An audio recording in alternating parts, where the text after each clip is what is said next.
Welcome to the Garden Basics with Farmer Fred podcast. If you're just a beginning gardener or you want good gardening information, well, you've come to the right spot. So have you taken a trip lately to the grocery store? Did you happen to notice the empty meat shelves? Did you notice the price jumps on what's left of the beef, chicken, and pork? And maybe you're getting a little bit worried about how you and your family will be getting enough protein. Well, maybe it's time to grow your own protein, and I'm not talking about a backyard full of creatures that moo, cluck, and oink. I'm talking about garden plants that are rich in protein. For example, did you know that a cup of dried beans has about 80% of your daily protein needs? But there's so much more you can grow to get your protein. We talk with master gardener and vegetable expert Gail Pothour about tips for growing protein-rich plants. During these days of shelter in place, your garden can be your happy place, an oasis of gratitude. And gratitude is something that can really help you get through these trying times. Developing gratitude as an attitude, and your garden can be a big part of that. Welcome to episode 9 of the Garden Basics with Farmer Fred podcast. We'll have you in and out in under 30 minutes. Let's get started.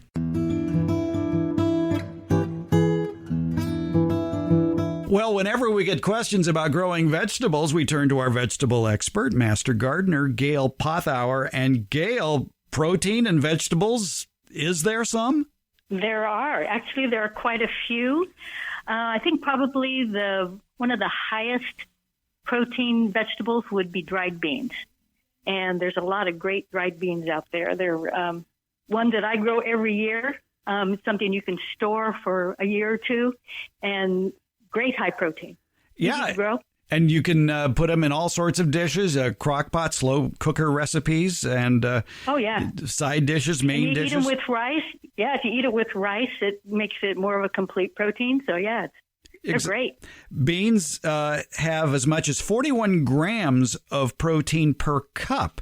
So, yes, that is an excellent meat substitute if you're looking for protein and you want to grow it in your backyard. So how do you grow dry beans? Which varieties do best? You grow dried beans just like you do green snap beans. And they grow as bush or pole, so those are the two different types. Bush beans, you generally grow a couple feet to maybe 3 feet tall. May need a structure to kind of support them, maybe not. Pole beans can grow quite tall, so you do need some sort of a TP or wires for it to climb up, but they're really easy to grow. They're not particularly drought tolerant. They need regular water throughout the season. However, there are some varieties of dried beans that come from the arid Southwest, and so they could tolerate a little bit more water stress. Do they have different productions? Do bush beans produce less than pole beans? Bush beans tend to produce kind of all at one time, and it's a shorter period of time. Pole beans take a lot longer to grow. Still not terribly long, but they produce over the whole season. So if you're growing them for a green bean, for a fresh bean, you can harvest them all along. But if you're growing them for dry beans, you want them to dry on the vine or on the bush. So that takes an additional several weeks. All right. So what are some of your favorite bush and pole bean varieties to grow? My favorite of all time dry bean is called Yellow Indian Woman. It's an old heirloom, and the pole type. Actually, it's a runner type, which is sort of between a bush and a pole. But the variety I've been growing, I don't know if it's adapting to my climate, but mine now reaches about 8 feet tall. So mine has turned into a regular pole bean. But it's a small yellow bean that is sort of reminiscent of a black bean in flavor. And what color is the bean itself? The bean is kind of a golden yellow. Okay, so small little squares. And again, the name of this bean? Yellow Indian Woman. Yellow Indian Woman. Mm-hmm. And I was first introduced it by Rancho Gordo beans. It's heirloom beans out of the Napa area. And it's one of his best sellers, and it's my favorite. So how do you create dry beans? You mentioned to let them stay on the bush or on the pole until they're completely dry, but then how do you prepare them to last a long time? Well, what I do with mine is I start harvesting the dried pods. I don't want to wait until they all get dry on the vine because they'll start to shatter and then the beans will drop out. So I'm out there every couple of days picking off any of the dried ones. I sort of keep them in a bucket until I have nothing to do in the middle of winter and I sit there and shell my beans. There are techniques where you can put them on a tarp and walk on them and that sort of thing. I've tried that. To me, it's kind of messy, so I prefer to just to sit there while I'm watching TV and individually shell the beans. Then I have learned from one of the commercial growers of yellow Indian woman beans, he says to put them in the freezer for about 3 days, no more than 3 days, to kill any insect eggs. And then you can store them without worrying about something hatching out and making the holes in the beans. And it will not affect the germination. If you freeze them for 3 days, they will still germinate so you can grow them next year. I would imagine that they have to be completely dry for you to be able to store them without developing any sort of molds. Right. And when you harvest them, when the whole pod is already dry and papery, the bean is pretty hard inside. So I let them sit for a few more days and then I freeze them. You can also spread them out on a baking sheet, 175 degrees for about 15 minutes. That will kill any eggs as well. And I would imagine, too, that when you take them off the shelf to put them into a meal come wintertime or whenever, you would have to soak them overnight. You can. I find with this particular variety, I can soak them just for a couple of hours and cook them. They tend to cook up a little bit faster than some varieties. Some of the larger, like a Christmas lima or some of the larger beans, take a little longer to cook. This particular variety cooks in about an hour if I soak them, for a few hours ahead of time. For people just starting off gardening, sometimes when you introduce them to heirlooms, bad things happen. I'm not saying that heirlooms have problems, but sometimes heirlooms have problems. Are there any hybrid varieties that you like that would make a good bush bean or pole bean that are easy to grow? Dry, a typical snap bean. Well, my favorite snap green bean is called Stripe. That's the one I like. You could dry that. It doesn't have quite the flavor of a bean that is grown just for drying, but you could do that. The Vegetable Research and Information Center at UC Davis has a lot of recommended varieties of beans to grow, like Golden Crop wax bean, the resistant Cherokee wax bean, and several snap bush green bean varieties, including Contender, Harvester, Roman, and Tender Crop. Among their pole bean recommendations, Kentucky Wonder, Romano, and Scarlet Runner. And they point out, too, that growing soybeans is becoming quite popular in home gardens because of their very high protein content. All soybeans are edible, but those in garden catalogs have been bred to do well under ordinary garden conditions, and they usually require a shorter season, and they're not growing as tall as the field types. Soybeans are quite delicious when harvested as green shell beans, but may also be allowed to dry on the vine. The pods of soybeans, though, are rather difficult to open. You may want to cook them for a few minutes to soften the pod before removing the beans. If you want more information about dry beans, go to the Vegetable Research and Information Center link in today's show's notes, and it'll take you to the UC Davis VRIC bean page. Any other dried bean varieties you want to mention? Yes. One called Goat's Eye of the Goat. That's a good one. It's another heirloom, but it's a good dried one. And there's one called Rio Zape. It is kind of chocolatey in color, chocolate and purple in color, and has a little bit of a chocolate flavor. It's also listed on the Slow Food Arc of Taste, and that's a good one as well. Another food you can grow in your backyard that is high in protein, 35 grams of protein per cup. I think I've grown this a couple of times. You've probably grown it more. Peanuts. Peanuts. We have grown it one time out at the Fair Oaks Horticulture Center maybe 10 or 12 years ago. We haven't tried it since, although it would be a great thing to grow if you have children or grandchildren. It could be a fun crop to grow. Exactly. They can dig down and find them. That's right. And peanuts are a legume, so it's a bean. It's not really a nut. It's not like a tree nut. Needs to take full sun. You need to have really light, friable soil, because what happens after it flowers, has a little yellow flower on it, then that flower kind of withers and the end of it goes down into the ground. It's called pegging. And then that's where the peanut will form underground, sort of like potatoes do.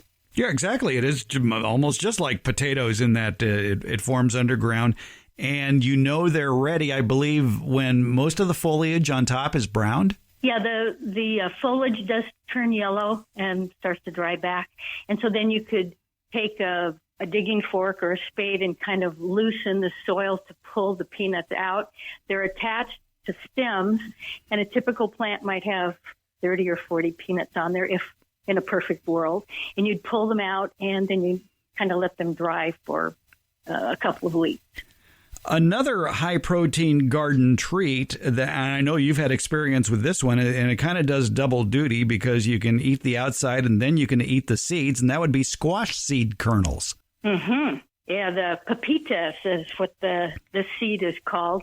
And I would recommend that if you grow a pumpkin for the seeds, that you get one that's a hull-less variety.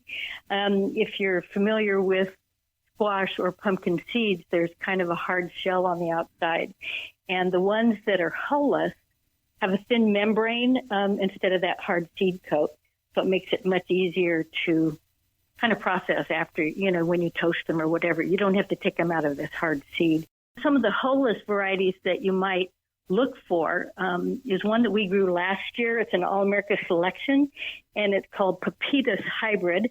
There's also Lady Godiva, which makes it sound like it's naked, and Khaki Hull-less. So those are ones that would be pretty easy to find if you wanted to grow the hull-less type pumpkin seeds. And again, those are all winter squash varieties. They're pumpkins, obviously. Just look for the words hull-less, naked seed, oil seed, or styrian in the variety description. And, of course, you can make the pumpkin pie and then have the seeds for dessert. Yeah, some of those might not have the best flavor for pumpkin pie, but you could certainly, put it in a stew or something. There are separate pumpkin varieties that are typically grown for pumpkin puree. Here's a fun backyard crop that I know kids enjoy, and it's certainly dramatic. If you've got some sun in the backyard, grow sunflowers for sunflower seeds, which are high in protein. Right. I'd look for don't get the ones that are pollenless. There's a lot of varieties out there that are grown more for the cut flower trade, so they don't drop pollen because it tends to be kind of messy if you have it on a vase on your table. So get ones that have pollen. The pollenless varieties do not produce seeds.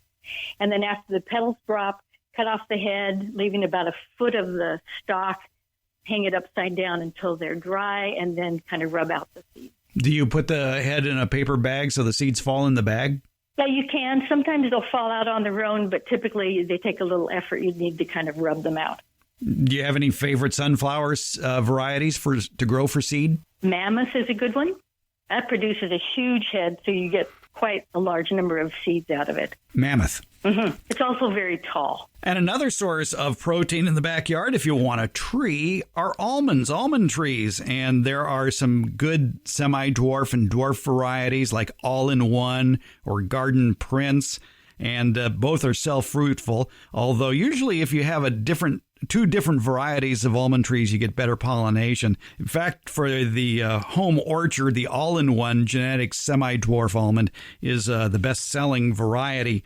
If you have room for an almond tree and you can keep it at the height of a shrub, 6 or 7 feet tall, in order to ease the harvest situation, and makes it easier to net to keep the crows away from it as well. If you get a variety where you need to have another tree to pollinate it, be sure that they flower at the same time. That's important. Some of the better pollinizers of other almond trees to have include Butte, Carmel, and Nonpareil. They tend to pollinize many other different varieties of almond trees. But yeah, mix it up and you'll get better pollination. Now, there are two very common garden crops that do have protein in them. Not as much as beans, but still a good amount of protein, and that's broccoli and spinach. Two crops that we like to grow here in California as cool season crops between, say, September, October, and April, May. And other parts of the country can grow them in the summertime. Right. Yeah, here in the Sacramento area, they are a winter crop, which you do plant in the fall. I know in some parts of the country they can grow that in the summer, but not here. We're a little too hot, especially for things like broccoli. When the temperatures get too high, the broccoli tends to bolt or prematurely go to flower. So it's best to plant it here in the fall. And the ideal times to plant it here is in September. Exactly. And what's nice, too, about broccoli and spinach is because they are cool season crops here, they can get away with being grown in areas that don't get full sun, part shade. Right. And you could also grow them in a large container. A lot of the cool season crops tend to not be as deep rooted as our summer crops like tomatoes and things like that. So if you had a large container, you could also grow spinach and broccoli in that. In fact, we grew broccoli in the straw bale this last year. Ah, the straw bale. Yeah. Mm-hmm. We're going to have you back to talk about straw bale gardening. Okay. This is our 8th year, so we've been doing it. We're going to probably regret it, but we're growing indeterminate tomatoes in straw bale. So you have a container that's already 2 feet off the ground and indeterminate tomatoes that will get 8 feet. So we're going to try it. We've got a structure set up around it to control it, so we'll be climbing a ladder to harvest, but we thought we'd give it a try. All right. Always something happening out at the Fair Oaks Horticulture Center. If you're ever in the Sacramento area, you ought to drop by and see it in Fair Oaks Park, the Fair Oaks Horticulture Center. Gail Pothour, we learned a lot about protein we can grow in our garden that doesn't cluck, moo, or oink. That's right. There's a lot of choices, even if they don't have a lot of protein in them. By varying your diet and have a lot of different things, vegetables to eat, you'll get that protein that you need for every day. There you go. Gail Pothour, Master Gardener. Thanks for a few minutes of your time. Okay. Thanks, Fred.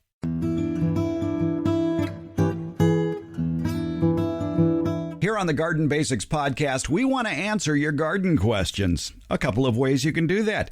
Give us a call, 916-292-8964. That number again, 916-292-8964. You can either leave a message or you can text that number as well. Be patient. There are a lot of rings before we pick up. Another way is email. Send your garden questions to fred@farmerfred.com. That's fred@farmerfred.com. One benefit of email is you can attach a photo of a bug or a plant that you're trying to identify. We're looking forward to hearing and seeing your questions. And thanks for listening to the Garden Basics with Farmer Fred podcast. I appreciate all your support and all your comments.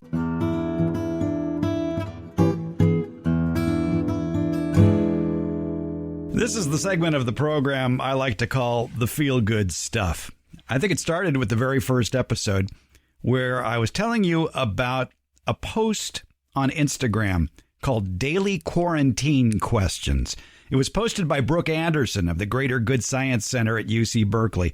And it's simply 6 questions to ask yourself every day of this coronavirus pandemic where you're especially sheltered in place. Questions like, what beauty am I either creating, cultivating, or inviting in today? How am I moving my body today? How am I getting outside today? What expectations of normal am I letting go of today? Who am I checking in on or connecting with today? But the number one question to ask yourself while you're sheltered in place, while this pandemic is going on, according to Brooke Anderson, the number one question is, what am I grateful for today? Gratitude. What an interesting concept. Now, it may not make sense to you right off the bat about why is that so important? Well, the Wall Street Journal had an article about gratitude back on May 4th called A Surprising Way to Stay Resilient. Reminding yourself what you're grateful for can boost your mental health and help you cope with coronavirus stress. The Wall Street Journal's Elizabeth Bernstein wrote this article, and she calls gratitude a very important strategy, especially now. Reminding ourselves what we're grateful for is one of the most powerful ways we can boost what mental health experts call the psychological immune system. A strong psychological immune system keeps us mentally resilient. And of course, many things we do to strengthen our physical immune system also support us mentally. Eating a healthy diet, getting good exercise regularly, getting enough sleep, or finding time for pleasurable activities in our day, like gardening, for example. But right now, As we're battered with coronavirus stress, it's important we all try to actively strengthen it. One of the people she interviewed for the article, Jacqueline Sperling, who's a psychologist and director of training and research at the McLean Anxiety Mastery Program in Cambridge, Massachusetts, says our psychological immune system is like a cell phone battery. We drain it more quickly in a crisis because we use it more. So it's important to continue to recharge it. And to boost it, we need to take active steps to regulate our emotions. Experts recommend focusing on what you can control. Acknowledge that life is tough right now, and don't beat yourself up for feeling bad. Research shows that gratitude is a huge psychological booster. Studies show that people who practice being grateful report significantly higher levels of happiness, more psychological well-being than those who don't. They're less depressed, they have fewer and shorter episodes of depression, and they have lower levels of stress hormones as well as reduced cellular aging. They sleep better, they have more success at work, and they have better relationships. The best way to start practicing gratitude is to keep a journal to identify things in your life for which you are grateful each day. Robert Emmons said that. He's a professor of psychology at the University of California, Davis. He is actually a leading researcher on gratitude. He refers to them as gifts, which will underscore their importance as something positive. Emmons also wrote the book, The Little Book of Gratitude. You can find a link to that book in the notes for today's show. One of the best ways to keep a journal, keep a garden journal. I do it. I know when plants are flowering, maybe they've put on a spurt of growth, when I planted, when I harvested. Also, look at flowers up close. I mean, really close, as they open, as they flourish, and as they decline. Because even though a flower may be declining, the seeds for the next generation are developing. So take a good close look at flowers. When you're looking at flowers, you're looking at the cycle of life. Feelings of gratitude is the perfect coping skill for our era when so much of life feels out of control. Gratitude gives us something we can change, our thoughts. We don't need good things to happen to us to be grateful. We need to reframe our thoughts about what has already happened. Irving Berlin, a long time ago, wrote a song called Count Your Blessings. And he wrote that song after his doctor recommended that he try counting his blessings as a way to deal with his stress-induced insomnia. Gratitude can make you realize that things are not nearly as bad as you make them out to be initially. Some people keeping a gratitude journal like to write down what they want to accomplish, like what is your big task for the day? What is your 90-day goal? What was your big win? What lessons did you learn? But one question is more important than all the others. It's what are you grateful for? Answers could be as simple as sunshine. Maybe you heard a bird chirp that you've never heard before, or maybe you had a pleasant long walk. Sometimes the answers are a little bit bigger. You're enjoying the slower pace of life. You're spending quality time with your wife and family. Maybe a new baby is on the way. You can get excited about that, that's for sure. Now the question is, how do you become grateful? It's kind of like anything else. Practice, practice, practice.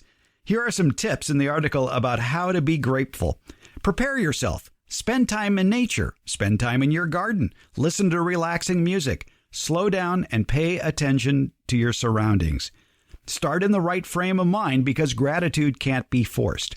And we talked about the importance of keeping a gratitude journal. Write down things you're grateful for each day. Think of them as gifts. Reflect on your feelings and the depth of your gratitude. Writing things down helps you focus on the details and makes the feeling more tangible. And another way to keep that journal is take a lot of photographs. You probably have one in your phone. This may help you focus on your positive feelings longer. That photo seeks out experiences that make you feel grateful. When you take action, like taking a picture of a really nice looking plant, you're telling your brain that this really matters. And then the feeling gets highlighted by the brain circuitry instead of floating away like a random thought. Now, there are some things we can do as gardeners that will also enhance the feeling of gratitude. Find ways to use your strengths and talents to help others. We become more grateful when we become a giver rather than a receiver. See, all that zucchini that's going to be popping up in your yard here in a month or two? Giving away that extra zucchini can help you too. So there. And sometimes, you can think about the bad. Recall the worst times in your life, and that can make you grateful that you made it through. Grateful for what you learned in the process and how it made you stronger. I certainly had that happen to me back in 2012 when I had open heart surgery and recovered and am stronger than ever. Remember that gratitude is an attitude. It's not a feeling that can be easily willed. But by performing grateful motions, you may be able to trigger real gratitude. So get in the habit of smiling, saying thank you. In other words, just fake it till you make it. And think about the language you use, too. Less grateful people are preoccupied with burdens, curses, deprivations, and complaints, and their words reflect that focus. Instead of saying that you have to do something, tell yourself you get to do something. Practice the 3 S's. The 3 S's, what's that? Well, be open to surprise each day. Surprise amplifies positive feelings. I like to think I have a surprise garden in the front yard. It's a popular walking area for neighbors. And I like to put plants way in the front that may look rather nondescript, but then for a couple of months, they are amazing in bloom. Plants like the red hot poker or the tower of jewels. And aromatic plants, too, like the banana shrub, the Magnolia figo. The Magnolia figo. It changed names. It just has this wonderful scent of what I like to say is juicy fruit gum every April and May. The other 2 S's, besides surprise, be specific. Dwell on the concrete ways in which you're supported and sustained by other people. And that scarcity, those empty shelves in the supermarket right now? Is there a benefit or a silver lining to that situation that you will not have in the future? Well, it certainly makes it easier to pick out cleaning products these days, or cuts of meat. Another good way to make yourself feel good is make someone else feel good by writing a letter. Even if you don't send the letter, you'll benefit because you have strengthened the brain's gratitude circuitry and activated the region of the brain that produces dopamine. Say thank you. Thank you increases gratitude. Especially thank the people you're living with right now. It'll make you both feel better. Thinking of happy memories increases your chances of increasing your gratitude. Happy memories increases the production of serotonin, the feel-good neurotransmitter in your brain. And focus on the future. Things will change. Things may not get back to the normal we know, but we'll adjust. As I'm fond of saying, we are trees in the wind. We can bend. Think of reunions coming up. Imagine how good it'll feel to eat at your favorite restaurant or get back to your favorite hobby. This will help prevent you from taking things for granted in the future. So ask yourself that question every day. What am I grateful for today? And for gardeners, it's a pretty easy answer. Thanks for listening to the Garden Basics podcast. I appreciate your support. Remember, you can subscribe to it wherever you get your podcasts. I love your comments. I appreciate you letting me into your ears.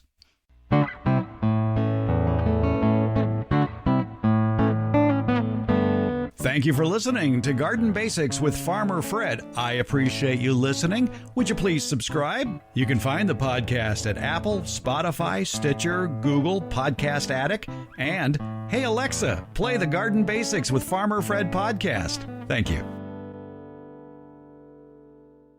Here on the Get Growing with Farmer Fred no, Fred, that's not the name of the show. What is the name of the show? I don't know. I'm so confused. Garden Basics. Thank you.